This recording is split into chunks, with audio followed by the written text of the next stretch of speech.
Então, nesse período, eu comecei a me tornar mais vulnerável. Por quê? Porque, assim, eu comecei a perder muito peso. Muito peso. Eu me lembro até hoje, né? 1994. Então, assim, minha tia, irmã da minha mãe, eu sempre honro ela, né? Aliás, tia, se a tia estiver me vendo, beijo no coração, né? E a Cida? Tia Cida. É, legal. O que acontece com a tia Cida? Ela, da nossa família, ela era a única que já servia a Deus. E um dia, eu nessas idas e vindas a São Paulo, né? Porque eu estava me tratando nas clínicas em São Paulo. Nessas idas e vindas, a minha tia então chega em mim um dia e ela diz: Olha, filho, o que a tia vai dizer para você agora você não vai entender, mas no seu tempo você vai entender todas as coisas. E eu era uma pessoa muito redia, assim, sabe? Uhum. Muito agressivo, muito fora da caixa, sem noção era. Mas aí a minha tia falou assim, ó, eu estava lendo um texto e orando por você, que eu estou preocupado com a sua saúde, eu estou preocupada e Deus falou comigo que a sua enfermidade não é para a morte, mas a sua enfermidade, a sua doença é para que o nome do Senhor seja glorificado através da sua vida. Ela falou, você não vai entender nada agora, mas um dia você vai entender. E ela me entregou essa palavra. E eu tô nem vendo, né? Vida que segue. Falou, a tia tá doida. Bebida, droga, rock and roll. Rock and roll, não tô nem vendo.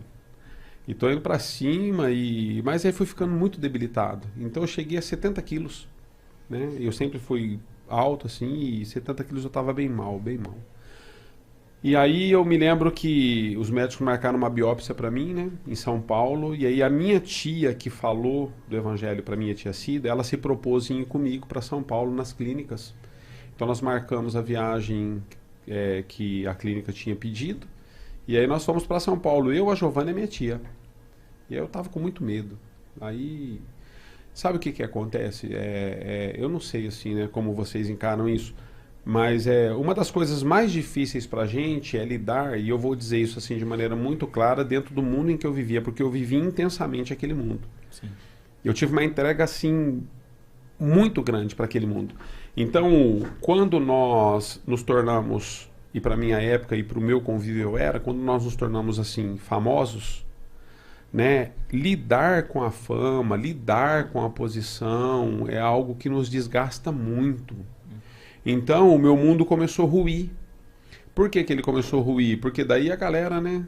Eu comecei a ficar vulnerável, não tinha mais saúde, não conseguia mais me impor, não conseguia mais estar nos compromissos com tudo que eu tinha de gestão, porque eu fazia uma gestão de uma série de coisas, né, dentro desse mundo, né? E aí, quando o meu mundo começou a ruir, eu falei, cara, eu não vou conseguir sustentar tudo isso. E aí eu comecei a perceber que eu não tinha mais alegria naquilo. E eu demorei tanto para buscar, né, uma posição de ser reconhecido, e quando eu fui reconhecido por aquele ato e por aquele meio, eu comecei a entrar numa crise interna grande, porque eu falei, meu, isso aqui não é o que eu quero para mim. Sim. Então já havia dentro de mim um desejo de parar com tudo, mas não tinha como. E aí então Jesus me encontra, né? Aí a minha tia fala de Jesus para mim, ela me acompanha, e nós fomos daqui a São Paulo. E nós pegamos um ônibus, lembro até hoje, da Kinguin, né, uma empresa de ônibus aqui. E nós pegamos um ônibus e fomos para São Paulo. E ela ministrou o evangelho para mim da hora que o ônibus partiu de Prudente até São Paulo. Não tinha como você não ouvir. Cara, não tinha como. Umas 8 horas de viagem, né? Não, e sabe o que que acontece, João? O processo da conversão da obra de Deus na nossa vida é tremendo. Porque assim, olha, eu tava bebendo, ela tava falando, eu nem piscava. Né? E às vezes, cara, a noite inteira ela falou comigo. Nós saímos daqui à noite, chegamos lá cedinho.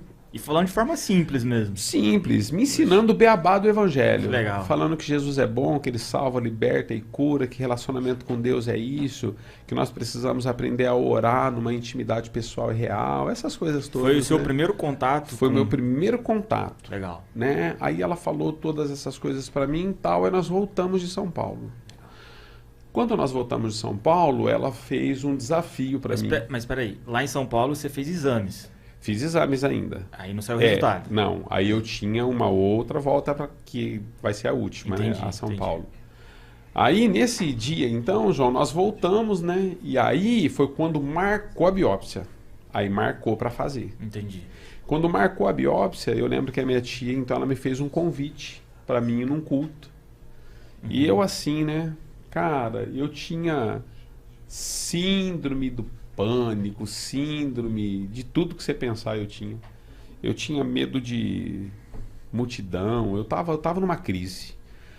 Por conta da depressão, essas coisas todas, né? E aí ela falou, olha, vamos fazer uma visita lá no culto e tal. Então, meados de 94, foi a primeira vez que eu acessei uma igreja.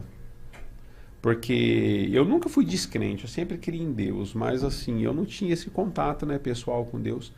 Então, eu me lembro que foi numa noite de quinta-feira, nós acessamos a igreja e a palavra, assim, sabe quando a palavra vem de encontro? Então, sim. O que que acontece? Eu lembro da palavra até hoje, Lucas capítulo 15, pastor Paulo, né, ele estava ministrando Lucas 15 e no final ele fez um apelo para quem queria voltar para a casa do pai, os filhos pródigos, né? Uhum. Então, ali eu recebi a primeira palavra direta de Deus com a minha vida. Foi a primeira. Porque no final desse culto, tudo era novo para mim, né? Eu nunca tinha ouvido falar do amor de Cristo e tudo era novo. E no final desse culto, ele faz um apelo para a gente ir à frente. E quando eu me vi, já estava no corredor, indo em direção a receber a oração, né? E quando eu estava caminhando no corredor, o Espírito Santo, assim, de maneira muito direta, né? Vai dar fé, né?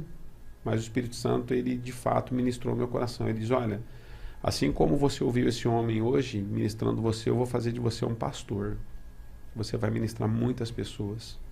Amém. Através da sua vida, através do seu testemunho. Então, João, eu até gostei muito, né, do podcast que vocês nomearam como Voz, né, que é Vox, né? Sim. Porque eu acredito que nós somos uma voz. E eu me tornei uma voz, tenho me tornado uma voz por conta desse processo com Deus. Né? Tem sido muito bom.